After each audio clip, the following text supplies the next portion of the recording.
আমরা প্রথমেই যাব EC2 ইনস্ট্যান্সে। এখানে আমরা ক্লিক করব লঞ্চ ইনস্ট্যান্স। এখানে আমরা নিব ওয়েব সার্ভার। সার্ভারের আমরা একটা নাম দেব। ধরেন আমরা উবুন্টু অপারেটিং সিস্টেম নিব এবং উবুন্টুর মধ্যে AMI-টা নিব হলো 20.04 LTS। ওকে, সার্ভার নেমটা আমরা লিখব নেমের জায়গায়। পরেই আমাদের চুজ করতে হবে AMI-টা কি নেব। এটা কি উবুন্টু নেব নাকি মানে উইন্ডোজ নেব নাকি অ্যামাজন লিনাক্স নেব। এখন উবুন্টু নিলাম আমরা। উবুন্টু থেকে আমরা এখান থেকে বলে দেবো যে এটা 64 বিট হবে নাকি x86 হবে না ARM হবে, এটা বলে দিতে হবে।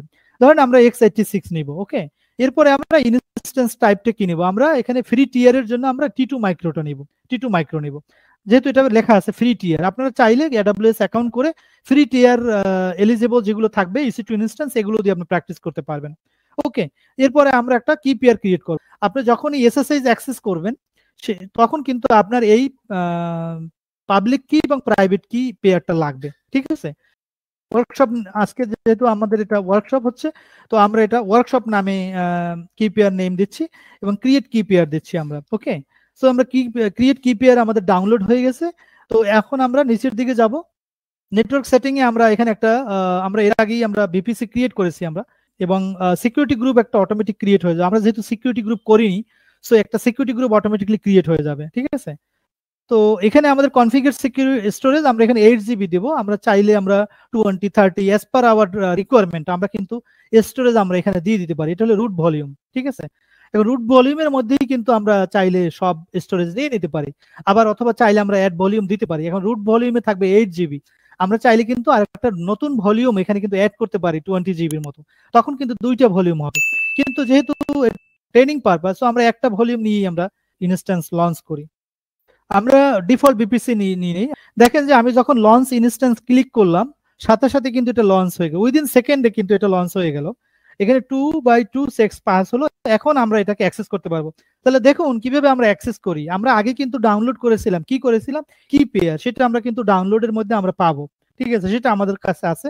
সো আমরা এটাকে ওপেন করি। ওপেন করে এখন দেখুন যে এখানে পাবলিক আইপি পেয়েছি। এখন পাবলিক আইপিটাকে এখানে ক্লিক করছি, মানে ইয়ে করতে হবে, সিলেক্ট করতে হবে, কপি করতে হবে এবং একটা পুটি সেটআপ করতে হবে। আপনার কম্পিউটারে পুটি থাকতে হবে, পুটি পুটি কনফিগারেশন থাকতে হবে। এখন পুটিতে আমি আইপিটা জাস্ট বসিয়ে দেব। বসিয়ে দিয়ে এখানে দেখবেন যে কানেকশনের মধ্যে SSH আছে, অথেন্টিকেশন আছে। এখানে অথেন্টিকেশনে গিয়ে ব্রাউজারে গিয়ে এই ওয়ার্কশপ পিপিকেটা দিতে হবে, দিয়ে এখানে ওপেন দেব। ওপেন দিলেই দেখেন যে এই অ্যাকসেপ্ট করতে হবে এবং সাথে সাথে এটা লগ ইন অ্যাজ চলে আসছে উইদিন সেকেন্ডে।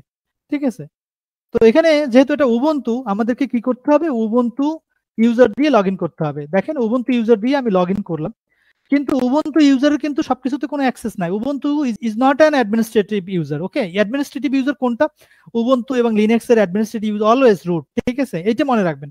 তো আমাদের রুটে যদি আমরা যেতে চাই, আমরা কিন্তু অলরেডি যে সার্ভারটা ক্রিয়েট করলাম, লঞ্চ করলাম, সেই সার্ভারের মধ্যে আমরা অলরেডি কিন্তু আমরা লগ ইন করে ফেলেছি। ঠিক আছে, আমরা এখন সবকিছুই করতে পারবো, বাট আমাদেরকে রুট দিয়ে করতে হবে। SUDO সুডো দিতে হবে।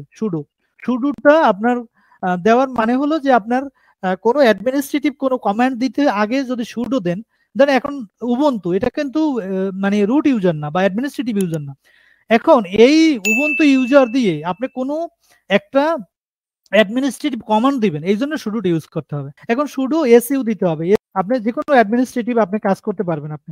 ঠিক আছে, আপনি LS-L দিয়ে দেখতে পারেন যে এখানে কি কি ফাইল ফোল্ডার আছে। আপনি যদি সিডি দিয়ে ব্যাকস্ল্যাশ দেন তাহলে আপনার একদম মেইন রুটে চলে যাবে। এখানে যদি আপনি দেখেন আবার LS-L তাহলে দেখবেন যে LS-L রুট মানে রুটের ভিতরে কি কি ফোল্ডার গুলো আছে, কি কি ডিরেক্টরি গুলো আছে। ঠিক আছে, তো আমরা দেখলাম যে AWS এ আপনার কিভাবে একটা EC2 ইনস্ট্যান্স ক্রিয়েট করতে হয়। Hope you have enjoyed listening to this video.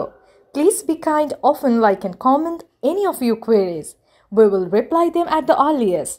Do look out for more videos in our playlist and subscribe to the Cloud Experts channel to learn more. Stay safe and keep learning.